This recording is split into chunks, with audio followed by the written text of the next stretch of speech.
partner, Sabado ha, Sabado. Araw ngayon ng paglalaba pa rin.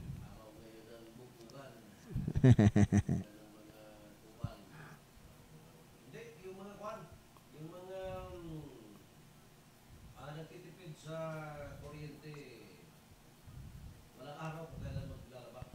Oo, oo. Pag partner panahon ng gartong tagkiriwi at kahit naman tagkiriwi, ibig sabihin taghirap. Kahit yung Metro Manila, magkakaroon sila din ng pagtaas ng singil sa kuryente. Pero pag sa atin, sobrang taas na nga, kailangan natin magtipid. Ngayon, partner, tanong ko lang, anong sekreto mo sa paglalaba para makatipid tayo ng kuryente? Kasama ko yung aking kapatid. Tapos? Si Ariel.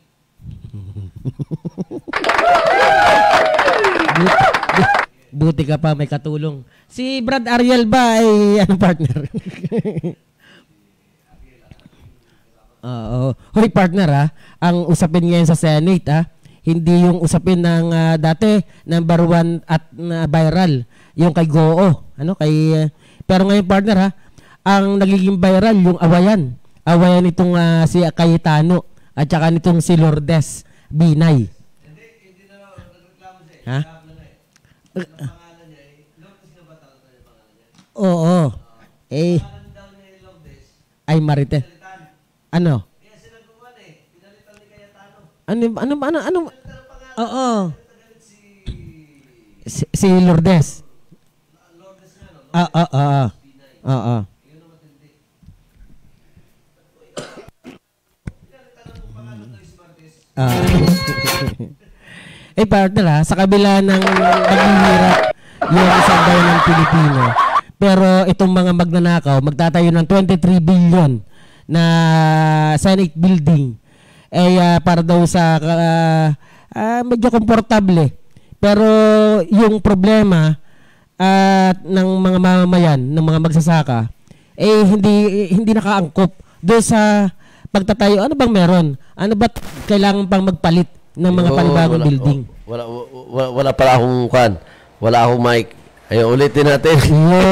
Yan ang mahirap Kanina sinasabi ko nagagalit si Senator Nancy.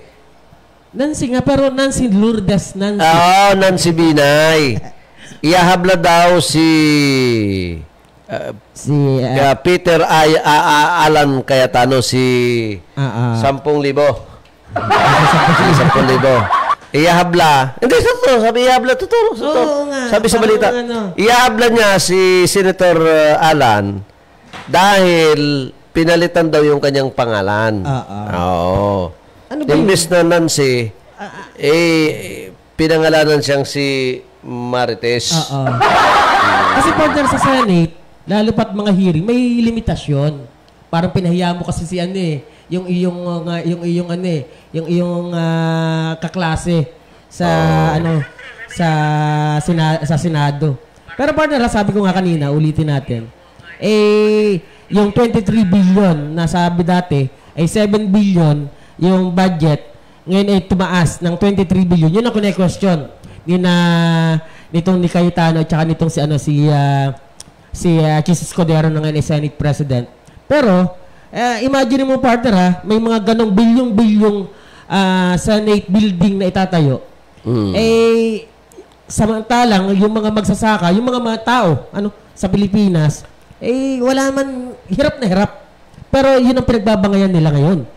Yung 23 billion Senate building na sabi nga natin, bakit kailangan pang baguhin? Kung itong 23 billion ito, ay ilan naupawari sila.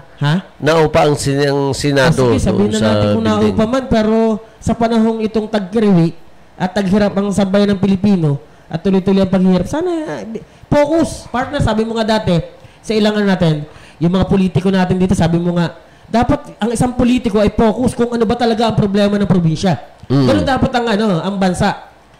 Kung halimbawa sa Senate sila, padalawa sila sa patatlo sa pinaniniwalaan ng taong bayan. Sana focus kung saan gagamitin yung pondo ng para sa mga Pilipino. Ay partner ha, 15 trillion ang utang natin ng bansa ng mga Pilipinas. Pero, kita mo ha, ang pinagtatalungan. Magandang umaga pare ko kay Joey, Jonathan at Oo, good morning po kay Sir Sabi Jonathan. ni parin Joey, speaking of Marites, ano nga ang meaning natin? Lakas ng ulan dito sa 2nd District. Yung ano nga yung meaning natin dito, yung Marites? Yung Mindoro,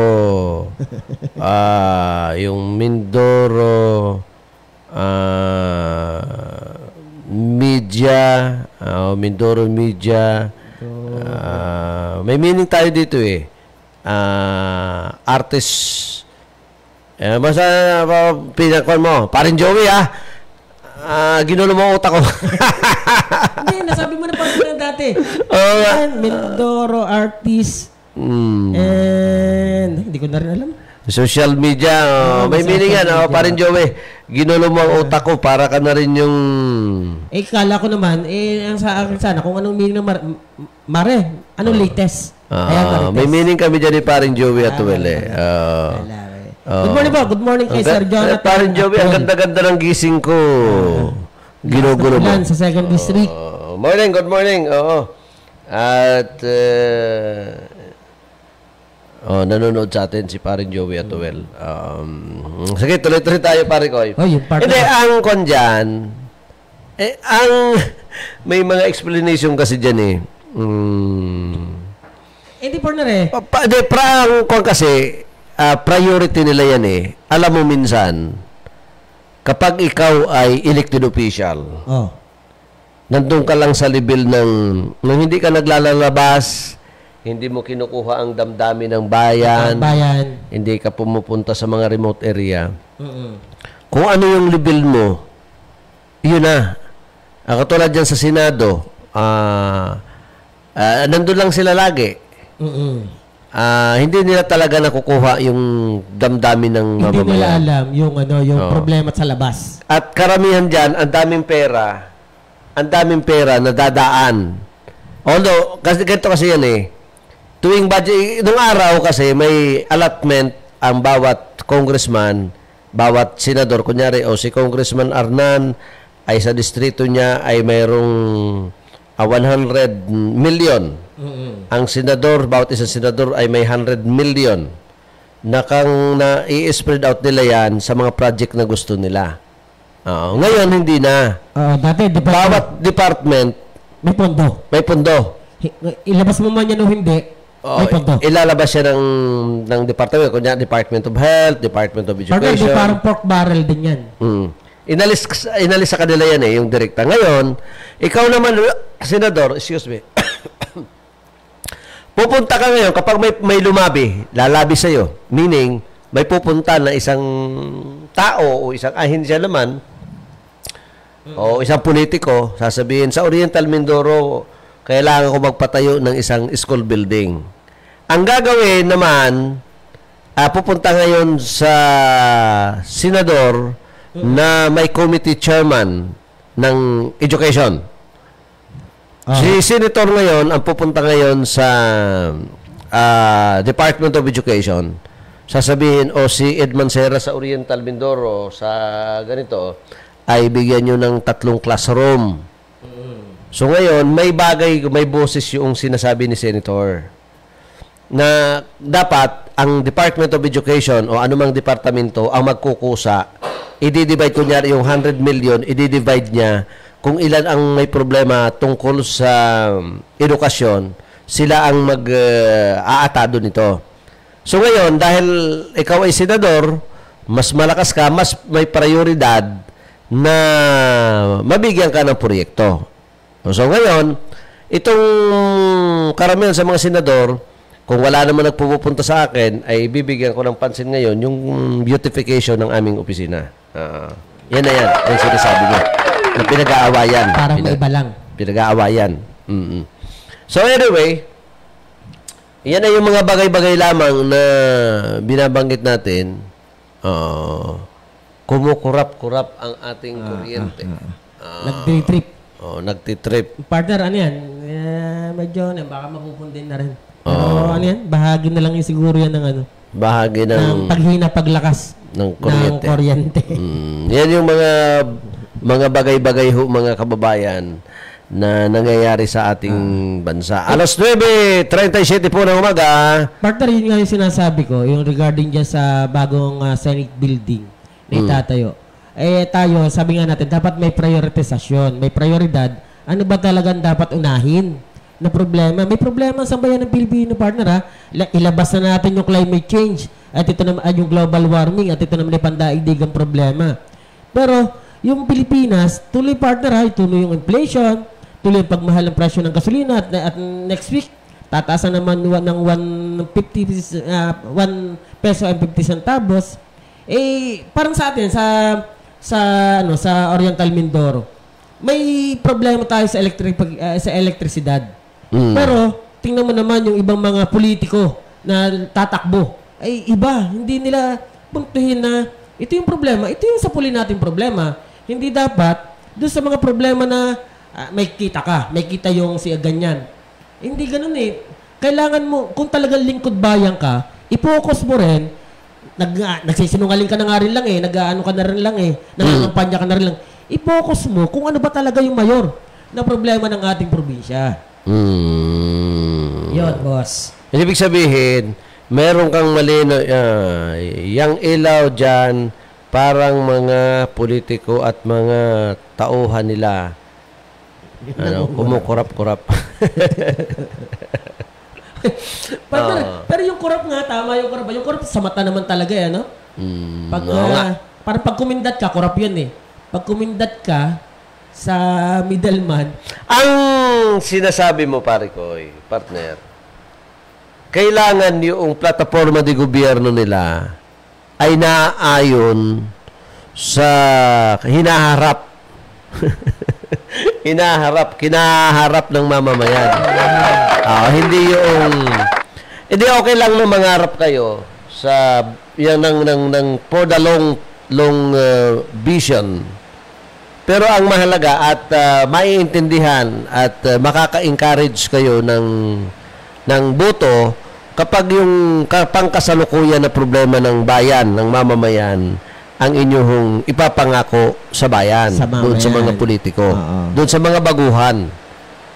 Hindi yung tulad kunyari, itong Ormeco. Paano nyo to ipapangako sa mamamayan?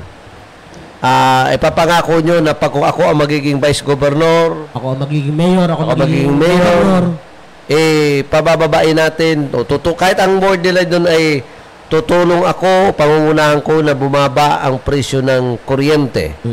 Ay kalokohan ho yun.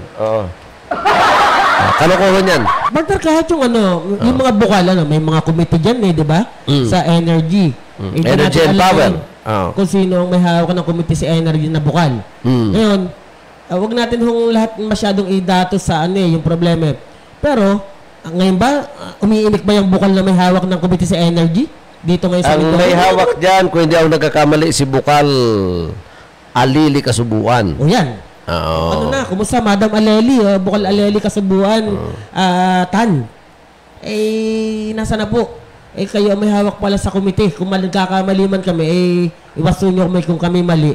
Pero, wala kayong mandato sa mga mamamayan kung bakit ganito ang serbisyo. Di ba kung sila magparamdam kahit ikaw ay kayabangan? Para, ano pa partner yung mga komite na itinayo ninyo yan sa sangguniang panglalawigan.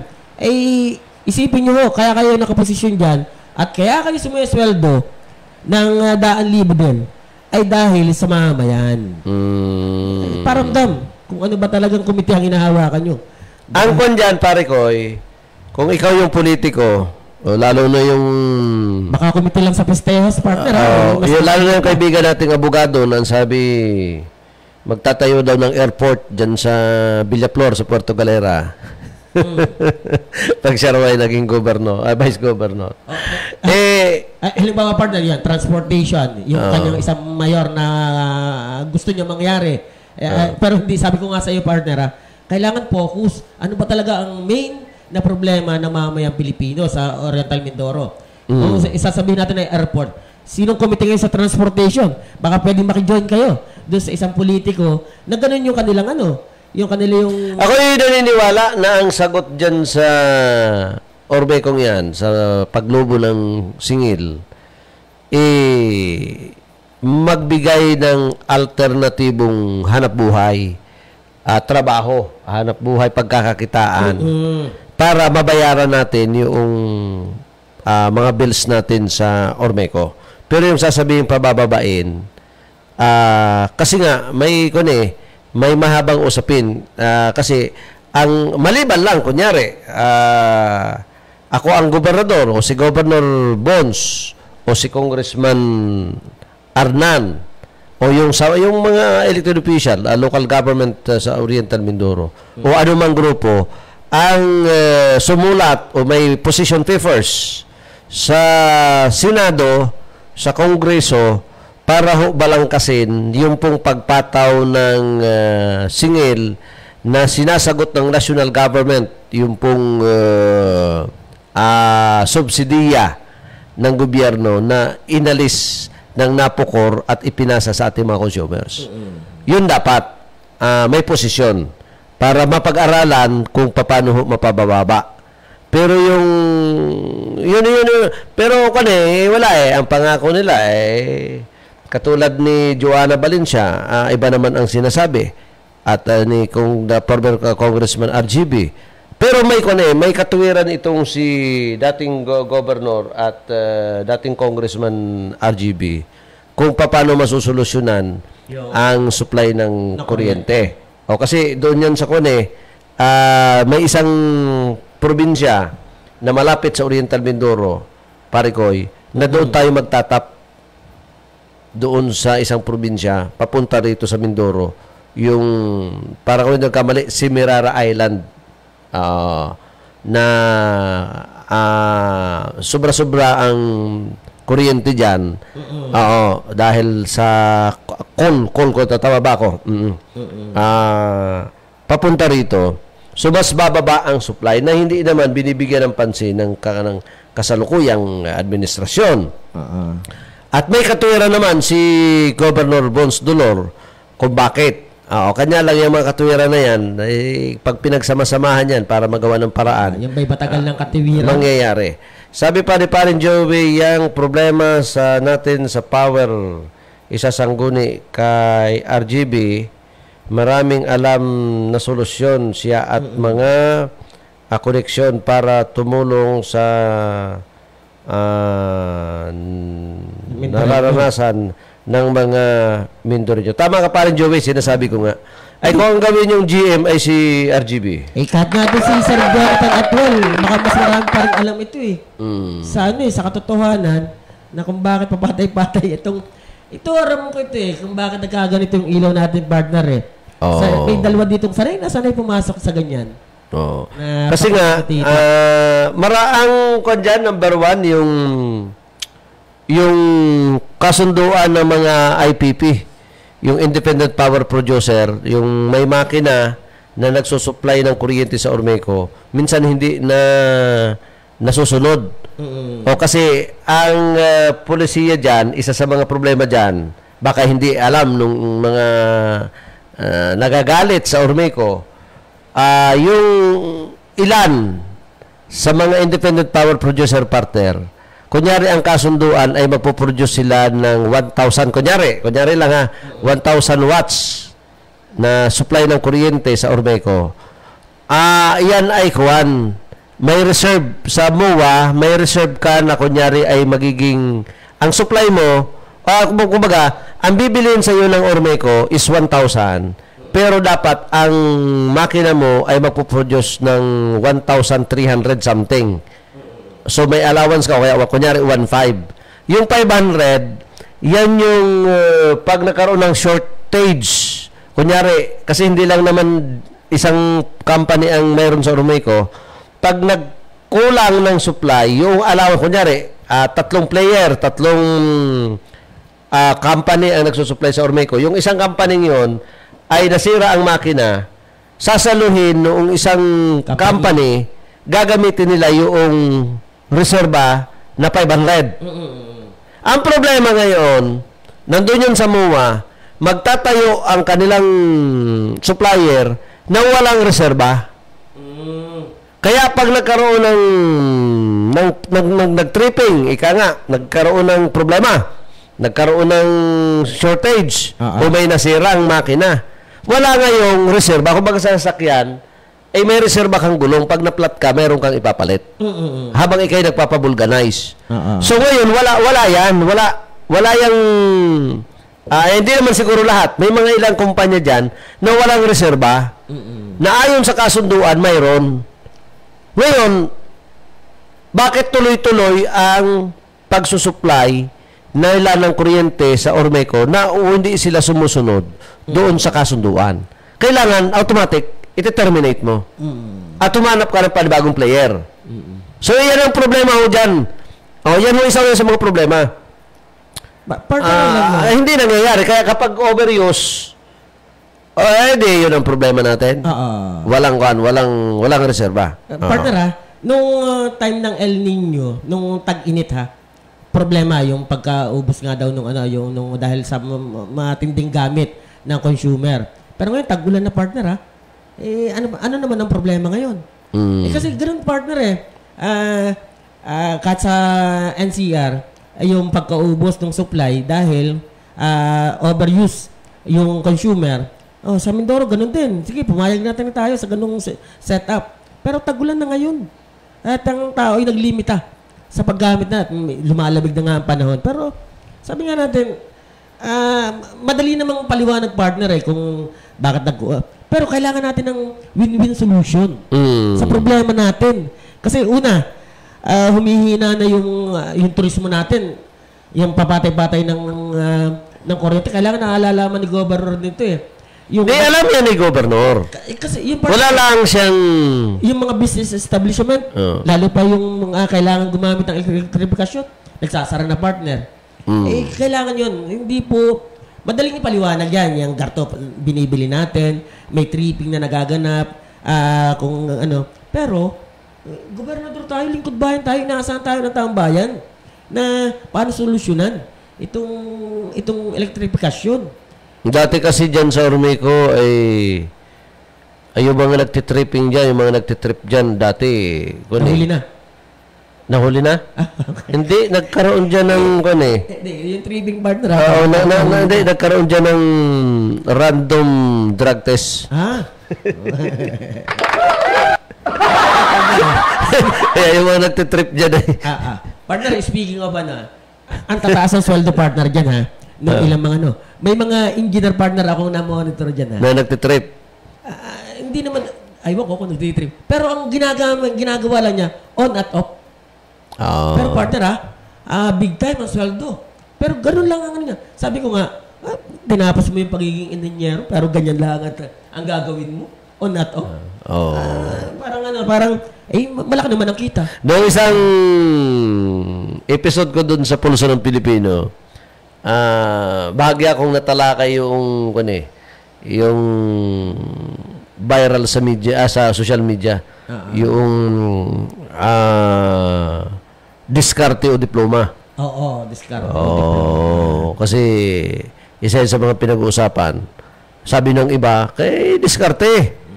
Walang diploma. Sabi ng iba, diploma bago diskarte. Ngayon, sabi ko nga, ay pagsabayin. Habang ikay kumukuha ng diploma, ay kailangan may diskarte ka. Diskarte na. Kanya lang, kapag ikay dumidiskarte, dinidiskartehan ka rin ng teacher mo, minsan kahit matalino ka, mahusay ka, pag napagtripan ka rin. Nag-trip din ang teacher. Di ba? May mga viral din sa social media yung mga teacher na nambubuli ng estudyante.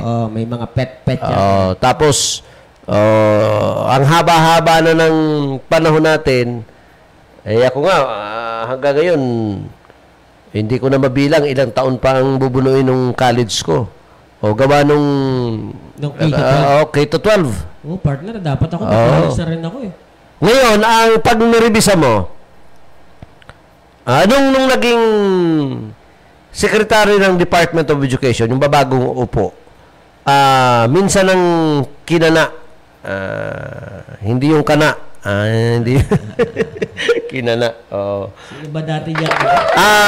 Nagtangka ng repasuhin ni dating hindi nga kasalukuyan pa rin na DepEd Secretary na si Inday Sara, si Vice President, yung K-12.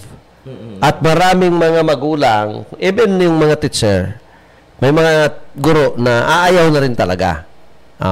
Kasi ang problema dyan, pare ko, nung babagong binuksan yung additional na taon sa elementarya at saka sa sekundarya, dinagdagan ng isang taon. Di ba? 2 taon, ano? Oo. Ang layunin yan, panahon pa yan ni Pinoy ang layunin yan, pare ko, sumabay ang Pilipinas sa buong Asia doon sa tinatawag na educational competition.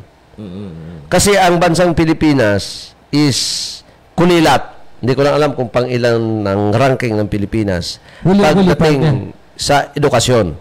Kaya ang remedyo ng gobyerno, dagdagan ng taon para maging magaling, maging matalino, maging magaling. At ang idinagdag ay 1 taon sa kolehiyo, 1 taon sa elementarya. Sa high school. High school at saka sa elementarya. Ngayon, ang tanong diyan, nag-i-evaluate ba ang Department of Education? Department of Education yung capacity, ano ba, may ilang na ba tayo? 1 dekada na ba mula nung tinaasan ito? Kay Pinoy.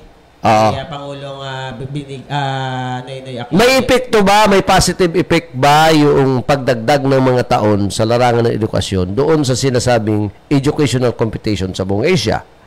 Nothing. Lalo na yung ang idinagdag kasi sa elementarya, kaya 1 taon uli, parang may usapin na may kaugnayan sa technical. Sa technical. More on, mayroong kunyari, nung araw kasi mayroong home ikananay. Yung home ang tawag doon, home economics. Tapos mayroong mga technical ngayon. Pinormalize nila to.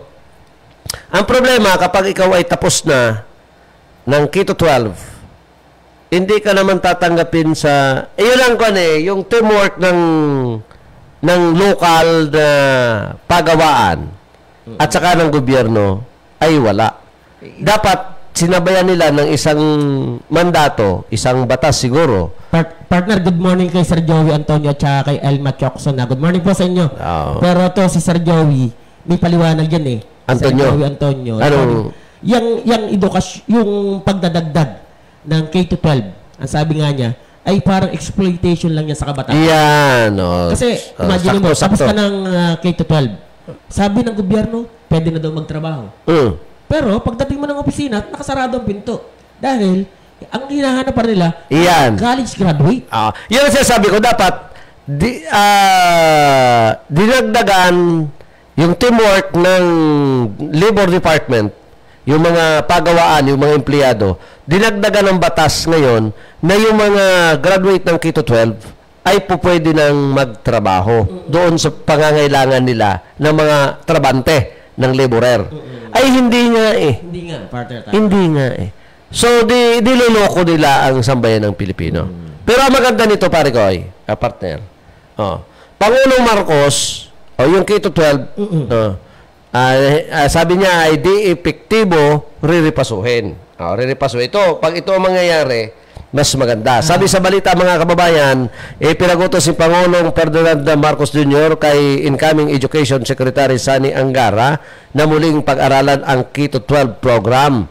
Ito ay dahil naniniwala ang Pangulo na hindi magiging epektibo ang kakayahang magtrabaho, hindi maging maganda ang resulta ng employability ng mga estudyante na dumadaan sa pagdaragdag ng 2 taon sa high school ng Department of Education, ng DepEd. Pero kung titingnan natin, ang naging resulta hindi tumaas, hindi gumanda ang employability nila. So we have to do something else.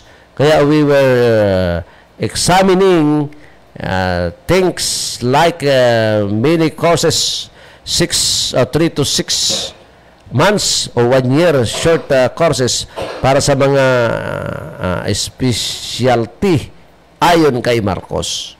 Sa ngayon, ang kailangan lang niya ay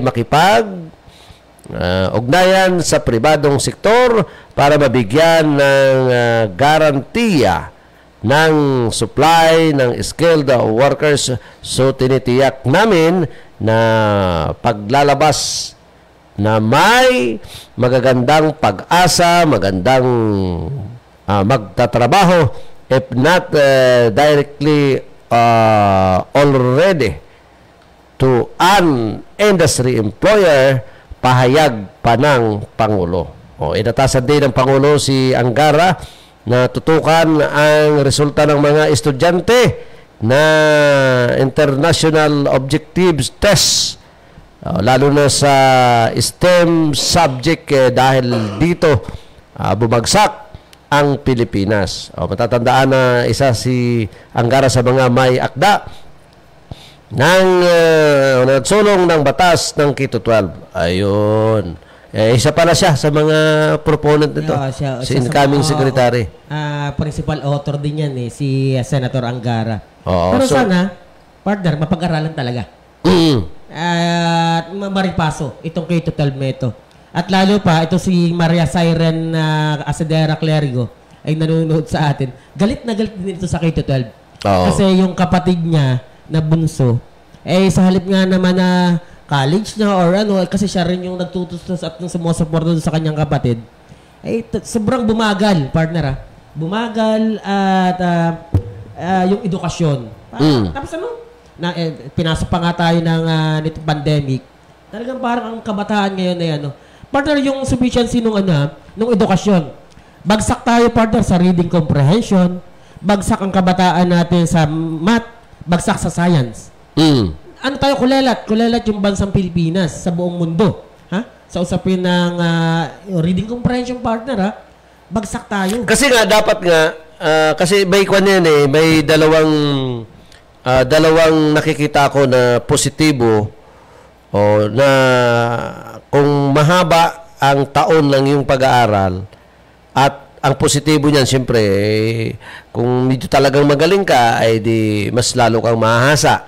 Pero dapat, yung Quito 12 is voluntary na lang yan. Although, by ko naman tayo, may kalayaan naman tayo sa pagdating sa edukasyon. Hindi compulsory. Oo. Sana yung Quito 12. Halimbawa, kung ang anak mo talaga, alam mo, medyo mahina-hina, idadaan ko sa Quito 12. Hindi, bubukod doon, may special kwan ka.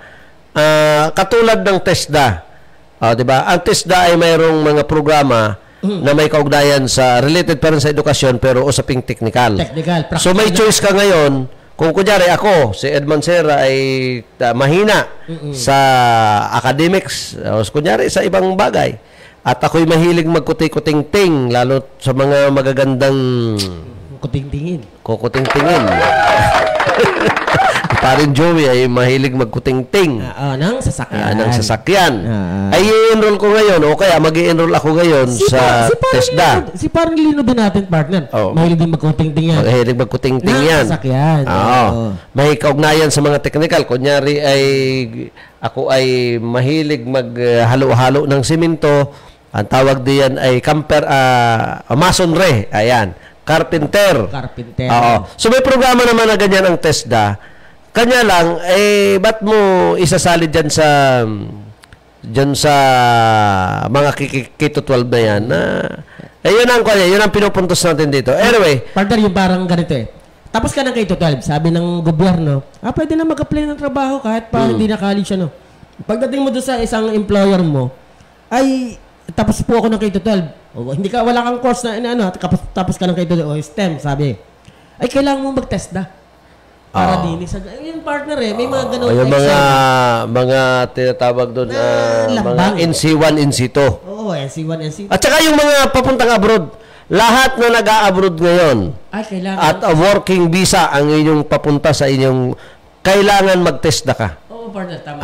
Mag-TESDA ka. Kunyari ikaw ay seaman, ikaw ay kahit itong mga katulong, yung mga katulong sa bahay, mag-i-NC2 ka.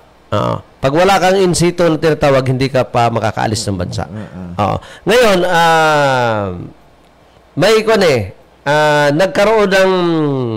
nung nagkaroon ng papreskon ang DOLE, Department of Labor, isa sa mga sinadjust ko after ng press conference, na maglabi sila, o ibig sabihin ay pumunta kayo sa Kongreso, o kausapin nyo ang congressman, na magpagawa kayo, magpa-sponsor kayo ng isang batas na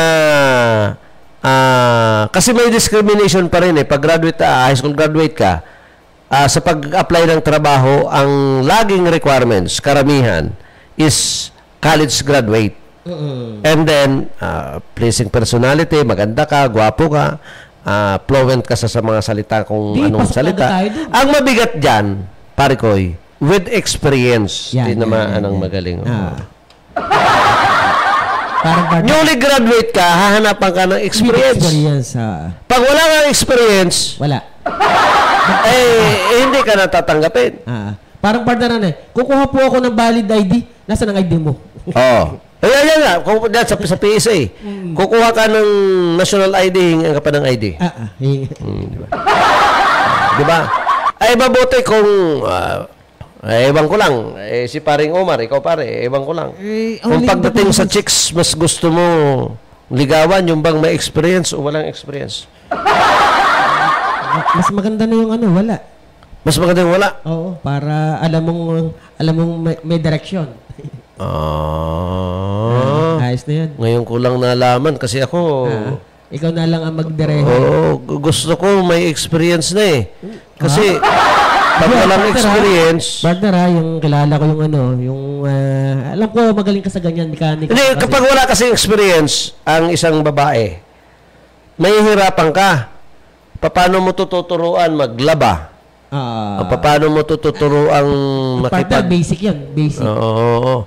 Lahat yan, nakikita na. Kaya kailangan may experience. Ngayon, madali lang partner yan. I-google lang yan. Sabi nga nung isa kaibigan natin. I-google mo. Pag i-google mo. Ito pare koy, malinaw-linaw ang mata mo. Ano sinasabi dito sa balita? Sabi sa Manila Times. Pinakakansilan ng Office of the Solicitor General, OSG, ang birth certificate ng suspendidong si Bamban Tarlac Mayor. Ito, maraming experience. Yan. Laki sa farm. Alice Go, batay sa inihayang petisyon sa Tarlac Regional Trial Court kahapon. Magkatuwang ang OSG at ang Philippine Statistics Authority, PSA, yung partner, kasasabi mo lang, sa pagsasampa ng petisyon. Ito, sangkot din ito dito Sinasabi ni Solicitor General Minardo Guevara na ang paghahain ng cancellation of birth certificate ay maglalantad ng batayan maglalatag ng batayan para sa kasunod na paghahain ng petisyon para sa co-waranto para mapatalsik si Goo bilang alkalde ng Banban Tarlac at masampahan pa ng karagdagang kaso kabilang sa mga argumento sa petisyon ng umano'y kabiguan ni Goo na sumunod sa legal na kinakailangan para sa late registration of birth ani ni Guevara. Nauna nang sinabi ng PSA na nakakita sila ng mga irregularidad sa birth certificate ni Goo habang ang National Bureau of Investigation naman ang nagkumpirma na tumugma ang fingerprints ng alkalde sa babaeng Chinese na si Goo Wang Ting. Nakapokus sila doon sa pagkakamali ni Banban Mayor. Yung dalawang tao, yung parehas ang fingerprint. Meaning, sinasabi nila doon, nangopya lang ng fingerprint. Ibig sabihin, yung isa, is siya ang original, ginaya lang ni Goo. Ni Goo. Hindi kaya si Goo ang ginaya. Hindi nila nakita yun Hindi kaya si Goo ang ginaya. Di ba? Kasi magkatugma Pwede partner. Hindi, tama. Kinuha yung fingerprint ni Goo. Yung si Banban Mayor. Yung fingerprint. May isang babae rin na Chinese din. Naiisapin ko ba pinalitan lang ng muka. Hindi kaya may sindikato sa loob ng NBI na kinuha si Goo at pinalitan lang ng muka. Sila nakapokus sila na yung isang Goo, si Banban Mayor ang nangupya. Partner, marami sangkot dyan. Kasi kahit yung PSA partner Hindi kaya yung isang GOO ang nangupya, sinindikato, si Banban. Pwede rin. Di ba? Pwede rin. Kaya yan, ang lahat ng yan, ako naniniwala. Pero maganda to dahil may inquiries, may investigation. Pero ako naniniwala, tigilan na nila to.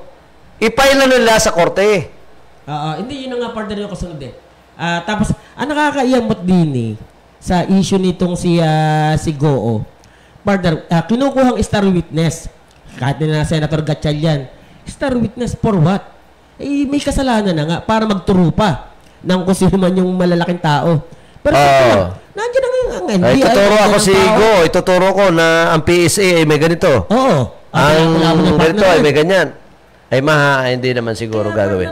Kaya kumisan, mali din yung ilang na bakit na may investigate, may paok nga tayo Tapos yung pang sakwan, yung pang tayo yung pang si Senator Lito Lapid, si Pinuno. Pinuno, ang Supremo. Sinasabing sangkot din. Malaking ko niyan dahil siya nung time na yun, siya yung governor rata. Baka mahabang usapin yan. Mahabang usapin yan at nalalahukan pa ng politika. Parang kahit yung mayor ng Porac, na nandun yung magkahalos parang sister company na Pogo Tapos, hindi ko lang alam kung updated ka na sino yung sinasabing dating sekretaryo ng gobyerno. Cabinet member. Na involved sa Pogo. Hindi pa pinapangalanan, Hindi pa. Pero alam ko, nagsasayaw yun. Parang abogado to, abogado. Oo, nagsasayaw. Wala lang kaming oras, mga kababayan kong Pilipino. Nakakain na tayo ng 8 minuto kay paring Lino Amar. Mark Clergo po. Ed Mancera po sa palatuntunang inyong sinusubaybayan. Bukas kami ay pansamantala yung hindi mapapanood ng live dito sa aming palatuntunan. At may mga gawain po kami sa labas ng himpilan. Antabayanan po ninyo si paring Lino Amarillas susunod na sa palatuntunang ang mga balita at informasyon. Ako po ay yung lingkod Ed Mancera. Wala pa yung ating engineer. Hinihintay natin ang ating engineer para sa susunod na palatuntunan. Partner bago total may mga lakad Congrats partner mga sa new Christianing.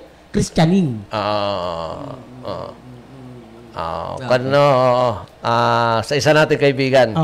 Sa isa nating kaibigan. Tsaka syempre, doon sa aking pamangkin kay Sam Shakey's Clergo de los Reyes. 5 years old siya, 8 pero bukas ang celebration. Nakakatuwa. Kaya tayo. Sasabay na tayo. Sasabay na tayo sa bakante. Mark Clergo po, magandang umaga po. Ed Mancera, kami po ay naglilingkod sa Diyos, sa bayan, sa tao. Magandang umaga po sa inyong lahat.